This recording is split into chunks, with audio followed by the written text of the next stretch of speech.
প্রিয় দর্শক সবাইকে আবার স্বাগত জানাচ্ছি আমি পিয়া মাইনিন আপনারা দেখছেন লিগ্যাল হেল্প উইথ পিয়া অনুষ্ঠান চ্যানেল আই এর পর্দায় মোর আপডেটস নাও 25 তারিখ জুন থেকে চেঞ্জ আসতেছে to the family visitor appeals এই ফুল রাইট অফ অ্যাপিল আর থাকবে না আনফরচুনেটলি এটা রিমুভ হয়ে যাবে and the UKBA think that this will be quicker and cost less than the appeals costed in 2011 to 2012.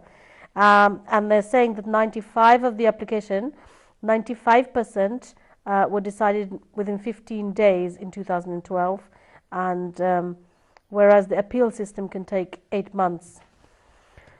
So, and also I've heard talk of they want to remove. They want to encourage the idea of making another application instead of appealing. You refuse, you make another application, so to cut down the appeal time. They've given some exception that, like, if you have got human rights issues that there, Yes, you can appeal on the or race issues. Unless, those human rights always have right of appeal. And also, আপনারা জানেন যে the other things, 28th of October is a date to remember where যারা সেটেলমেন্টের জন্য apply করবেন সবার whether you're a spouse or otherwise সবার life in the UK test করতে হবে along with B1 as you rightly said. So these things cannot be said enough আপনাদের remind করার জন্য. And also if you want to know B1 is the intermediate level of English language. আমরা যাচ্ছি to employment law. Mr. Mahbub, rights in the workplace. একটু আমাদেরকে বলেন what sort of rights do we have? And প্রিয় দর্শক আপনারা aware থাকা দরকার about your rights. I mean it's not an area that we talk about a lot, but we do have a huge amount of rights in the workplace. আমাদেরকে right বেশিরভাগ যেগুলো through employment law যেগুলো আমরা পেয়েছি from European law European the directives and things like that. তারপর we do have some domestic legislation as well, but rights in the workplace is something that people are not aware that they have. For instance, what Mr. Mahbub, if you may tell us about our rights. Yeah, thank you very much, Piyapa. Rights হলো প্রথমেই হলো যে আমরা যারা কাজ করবেন 6 ঘন্টা যদি কন্টিনিউয়াসলি কাজ করেন কেউ তার একটা রাইটস হয়ে যায় 20 মিনিট তাকে দিতেই হবে, তাকে একটা ব্রেক দিতে হবে, এটা তার পাওনা। 6 ঘন্টা কেউ কাজ করলে 20 মিনিট তাকে দিতে হবে, ব্রেক দিতে হবে। এখন সেটা হলো স্ট্যাচুটরি, বা তার যদি কন্ট্রাকচুয়াল থাকে হয়তো বেশি থাকবে, অনেক বেশি থাকতে পারে। আরেকটা জিনিস হলো আমরা জানি যে যারা কাজ করেন তাদের পেইড হলিডে নিয়ে। এখানে একটা কোশ্চেন জিজ্ঞাসা করি, কন্ট্রাক্টে কি স্ট্যাচুটরি রাইট আপনার ওভাররাইড করতে পারে? না, কন্ট্রাক্টে বেশি থাকতে হবে। যদি স্ট্যাচুটরি থেকে কন্ট্রাকচুয়াল রাইটসটা কম থাকে, কন্ট্রাকচুয়াল এগ্রিমেন্টে কম থাকে, আপনাকে বলা হলো না, যেমন আমি বলছি আপনার holiday paid holiday 5.6 weeks you are entitled to a year. 5.6 weeks means 28 days. এখন যদি আপনাকে কন্ট্রাকচুয়ালে বলে যে না তুমি 20 দিন পাবে, তাহলে এইটা কন্ট্রাকচুয়ালটা তখন আর থাকবে না, ওইটা আপনার স্ট্যাচুটরিটা সবসময় more important, আর এইটা নেই প্রেসিডেন্ট, ওইটার উপরে এনি কন্ট্রাকচুয়াল ওইটার ভ্যালুই থাকবে না। কিন্তু কন্ট্রাকচুয়াল থাকবে, অনেক সময় থাকে কি যেমন 7 উইকস থাকে, 8 উইকস থাকে, থাকতে পারে, অনেক বেশি থাকতে পারে। আপনার রিলিজিয়াস হলিডে থাকতে পারে প্লাস বলে, এগুলো থাকতে পারে, তখন একটু বেশি থাকে আপনার। তো আপনি আমার মনে হয় সবসময় আপনি যে কন্ট্রাক্ট অফ এমপ্লয়মেন্ট সাইন করবেন, আপনি ওইটা একটু পরে নেবেন। সাইন করার আগে আমাদের অনেকেই সাইন করেন বা পরে নেন না, কিন্তু পরে নেবেন। আবার বলছি আমি যে কন্ট্রাকচুয়ালটা যদি স্ট্যাচুটরি থেকে কম থাকে তখন এইটা আর ভ্যালুই থাকবে না, ওই কন্ট্রাক্টের ভ্যালু নাই, আপনি ওইটাকে নিয়ে প্রোটেস্ট করতে পারবেন। এইটা একটা। আরেকটা হলো যে আপনাকে রিডান্ডেন্সি নিয়ে, এখন কিন্তু এই যে এই সরকারটা করেছে কি, এই সরকারটা আনফেয়ার ডিসমিসালের ব্যাপারে তারা এমপ্লয়ারকে আর একটু বেশি রাইট দিয়েছে। এমপ্লয়ারকে আগে আনফেয়ার ডিসমিসালটা ছিল যে আপনি যদি আমি বলছি গত বছর থেকে এটা শুরু হয়েছে, এপ্রিল থেকে। আগে ছিল 1 বছর কাজ করলেই আপনাকে যদি কেউ ডিসমিস করে দেয়, আপনার এমপ্লয়ার ডিসমিস করে দেয়, আপনি আনফেয়ার ডিসমিসাল ক্লেম করতে পারতেন। এখন 2 বছর কাজ করতে হবে যারা কাজ শুরু করেছেন গত বছর এপ্রিলের পর থেকে। আমি বলছি না যারা পুরাতন, তাদের যারা শুরু করেছেন তাদের। আপনাকে আবার কিন্তু আপনি wrongful dismissal করতে পারেন, আপনি ক্লেম করতে পারেন। এই জায়গায় অনেক কিছু আছে, আপনি আপনার স্পেশালিস্টের সাথে কথা বলবেন, আপনার যদি ইউনিয়ন মেম্বার হন ইউনিয়ন মেম্বারের সাথে কথা বলবেন।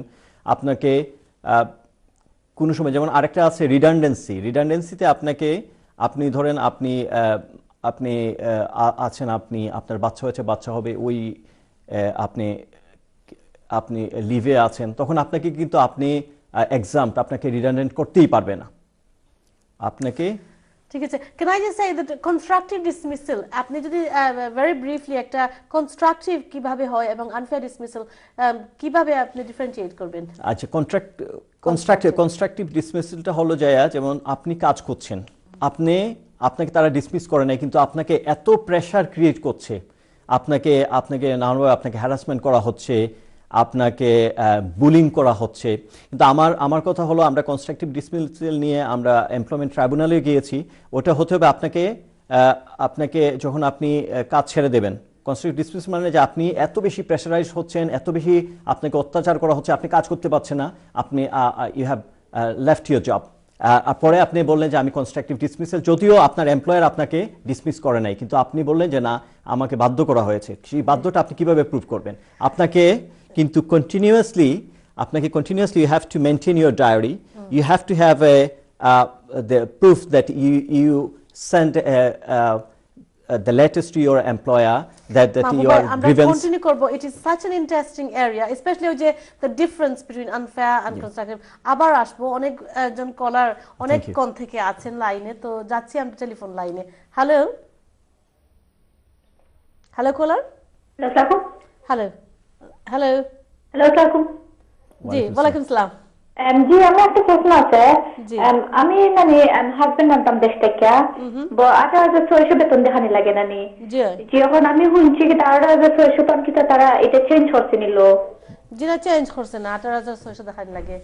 আপনার যে 6 মাস কাম দেখানি লাগেতে, 6 মাস আপনি যদি সেম এমপ্লয়ারের লগে থাকেন, তখন আপনি যে যখন অ্যাপ্লাই করবা তার 6 মাস ফিসের টাকা দেখাইতে হইবা। আচ্ছা, এটা চেঞ্জ করার কোনো আশা আছে নি? এটা চেঞ্জ করার কোনো আশা মানে খুব তাড়াতাড়ি নাই। আর লং টার্মে তো আমরা তো আশা রাখলামও যে চেঞ্জ হইব এক সময়। এটা একটা যে একটা রিডিকুলাস জিনিস একটা আইব somehow to the judge's notice or someone's notice, আর দেয়া ওই যে ফ্যামিলি মাইগ্রেশনের একটা একটা কনসালটেন্সি হইছে গিয়া ইন পার্লামেন্ট অ্যাবাউট দিস। মানুষে হইছেন গিয়া the বিভিন্ন ক্যাম্পেইন গ্রুপ, বিভিন্ন গ্রুপ হল, অ্যাক্টিভিস্ট গ্রুপ হলে জানাইছেন মানুষের প্রবলেম। সো ওটার থেকে আমরা আশা করি কিছু একটা হইব। That consultation is closed. Plus তারা ইনভাইট করছিল মানুষের, আমি কইছিও প্রোগ্রামও লেখা অপিনিয়ন দেওয়ার লাগে আপনারা কিতা প্রবলেম ফেস করছিল। আমিও কইছিলাম যে আমি দিমু এবং দিছি কয়েকজনের। সো এটা ক্লোজ হয়ে গেছে and they are deciding on that. হয়তো ওটা থেকে কিছু বলা হইতে পারে, বাট আপাতত 18,600 পাউন্ড দেখান লাগে with the same employer. Okay, thank you. But obviously, I mean, যদি 18,600 পাউন্ড না থাকে, because মানুষে obviously it's a quite it's a average now for especially for ethnic minority 18,600 pound job for এটা তো পুরো হার্ড হয়ে যায় দেখানি। very very tough. তখন অন্য ওয়ে আছে, আপনি অন্য ওয়ে থাকতে পারে, আপনি আপনার নিকটস্থ যে কোনো লয়ার সলিসিটারের লগে আপনি যোগাযোগ করকা, হয়তো ভিজিটারে there could be other routes that you could exploit or you could try এটা করার লাগে। অথবা আমি যেটা কই যে ওখান থেকে অ্যাপ্লাই করতা, তখন যখন রিফিউজ হইব তখন হিউম্যান রাইটস আর্গিউ করতা, because it is a breach of human right. এটা একটা ব্রিচ হিউম্যান রাইটস ওই লোকের সবর মানবাধিকার, যে অধিকার কেউ নিতে পারে না। এবং এটা এদেশও আছে, আমরা সিগনেটারি অফ দি ECHR, এবং ও রাইটে আমি মনে করি এটা ফাইট করা দরকার।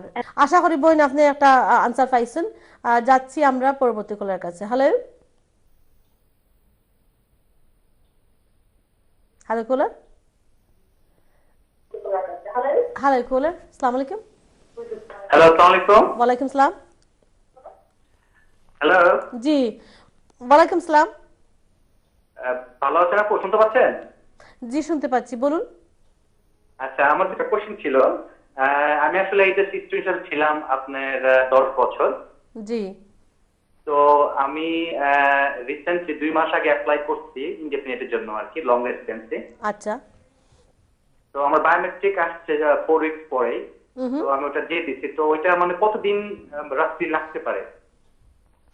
এইটা একটা কোশ্চেন। আর একটা কোশ্চেন ছিল আমার ওয়াইফ আছে আর আমার একটা বাচ্চা আছে। জি। আমার ওয়াইফ এই দেশে প্রায় 7 ইয়ার্স হয়ে গেছে, ওই দেশে আমার সাথেই আছে। জি।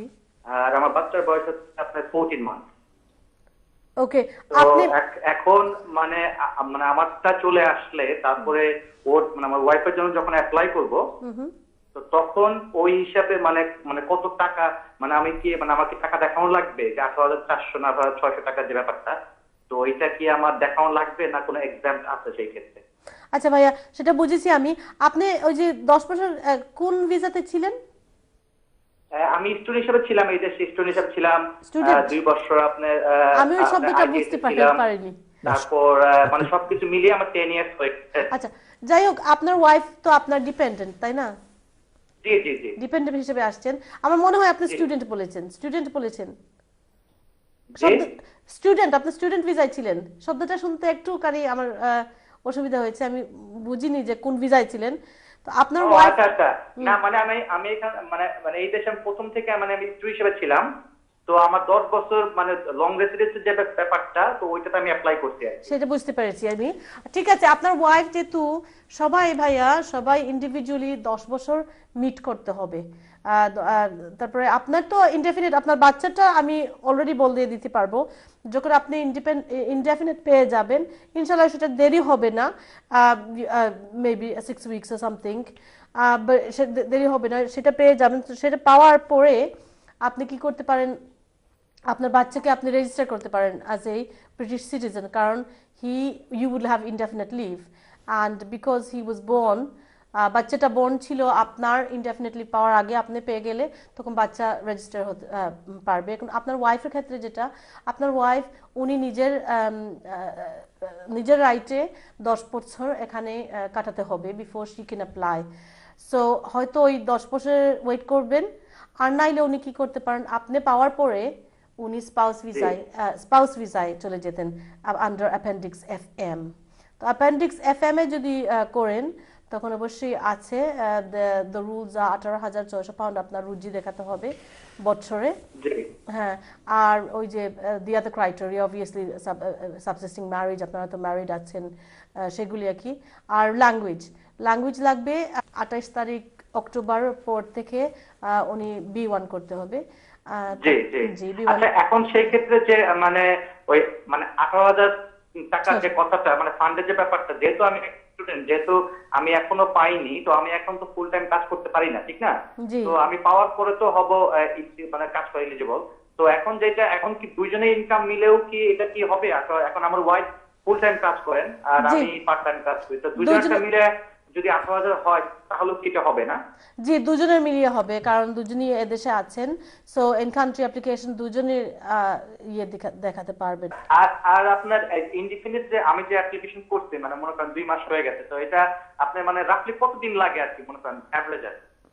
এটা রাফলি কতদিন লাগে ভাইয়া? আমি তো এইটা অনেক সময় বলা যাবে না রাফলি কতদিন লাগে, এটা এক্স্যাক্টলি দিয়ে দেয় অনেক সময় 2-3 মাসের মধ্যে হয়ে যায়, 3-4 মাসের মধ্যে হয়ে যায়, অনেক সময় আবার সময় একটু বেশিও লাগে। যদি আপনার ওই যে 6 সপ্তাহের মধ্যে আপনি যদি আপনার ওই যে কাগজগুলা যেগুলো দিয়েছেন আপনার 10 বছরের উইদাউট গ্যাপ যদি ভালোভাবে আপনি প্রডিউস করতে পারেন, আর যে আপনার কোনো কি ছিল না, কোনো গ্যাপ ছিল না, অন্য কোনো ধরনের অবস্থা কিছু না থাকে, ভালোভাবে দিয়ে থাকেন, কাগজ থাকে, তা আমার মনে হয় চলে আসবে।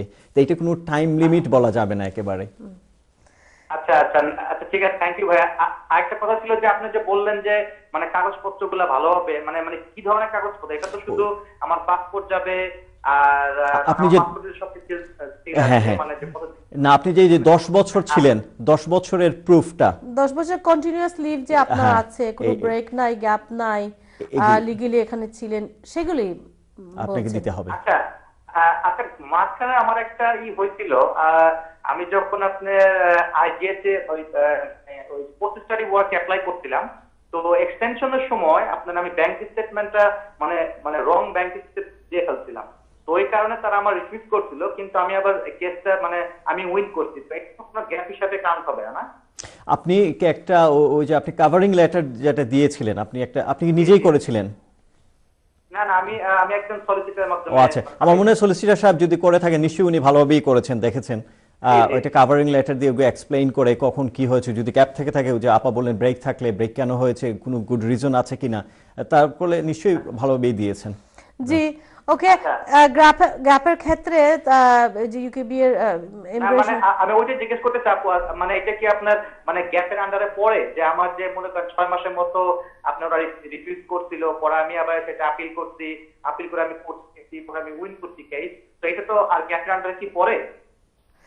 ওয়েল আপনার যদি কোনো সময়, আমি আসলে ঠিক বুঝতে পারছি না আপনার কথাটা, কাগজপত্র না দেখলে তো আপনি বলেছেন, বাট পরবর্তীতে যদি কোনো কিছু পেয়ে যান তখন সেটা আবার ইয়ে হয়ে যায়, মানে অ্যাপিল ট্যাপিল করে ওইটা তো জিতেছেন, তার মানে আপনার পিছনে যে সময় ছিল, যে সময়টা নিয়ে আপনি কনসার্ন, ওইটা আবার লফুল হয়ে গেছে, ওইটা আবার লফুল হয়ে গেছে। তো হ্যাঁ, আমার মনে হয় তারপরে যদি আর কোনো জটিলতা থাকে, আমার মনে হয় আপনার নিকটস্থ কোনো সলিসিটর আছেন অলরেডি, সলিসিটর তো আপনার অলরেডি আছেন, অবশ্যই আপনি সেগুলি বুঝে নিয়েছেন। ফোনে এত মানে ছোট ডিটেইলস আকি না দেখে কাগজপত্র দেখতে হয়, আমাদের এগুলো ডিফিকাল্ট হয়ে যায় জেনারেল একটা আনসার দেয়া। ঠিক আছে, থ্যাংক ইউ ভাইয়া, আপনার কলের জন্য অসংখ্য ধন্যবাদ। যাচ্ছি আমরা পরবর্তী কলারের কাছে। হ্যালো হ্যালো হ্যালো কলার, জি আমাদের সাথে কথা বলুন।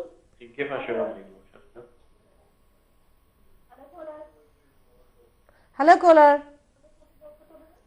জি না, জি আপনার টিভির ভলিউমটা মিউট করে দেন প্লিজ, আপনি তো শুনতে পাচ্ছেন, টিভির ভলিউম অফ করে দেন। Hello, I've got a question, please. Yeah, can you put your TV off or the volume down? Yeah, thank you very hold much. on.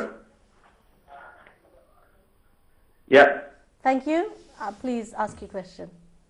Okay, I've got a question. Is my wife is in the UK. Yes. She's on a spouse visa. Yes. But I cannot work anymore because I'm on employment support allowance. Yes. And in September, I need to apply for her indefinite leave to remain. Obviously, I'm not at work. Is there going to be any problems me applying for her while being on benefits? Right. Can I just ask you a few questions? When did she get her? This was before 2012 July, wasn't it? When did she get her spouse visa? When did she got her spouse visa 1.5 years ago, 2011. Okay. 11, I think. So she's on a 27-month visa, and now she's got no recourse to public funds. Yeah, of course. আপনি কোলার, আপনি যদি আপনি ফোনটা রেখে দিতে পারেন, আমরা চলে যেতে হচ্ছে একটা বিজ্ঞাপন বিরতিতে। বিজ্ঞাপন বিরতি থেকে আমরা পুরোভাবে আপনার উত্তর দিব ইনশাআল্লাহ। থাকবেন আমাদের সঙ্গে।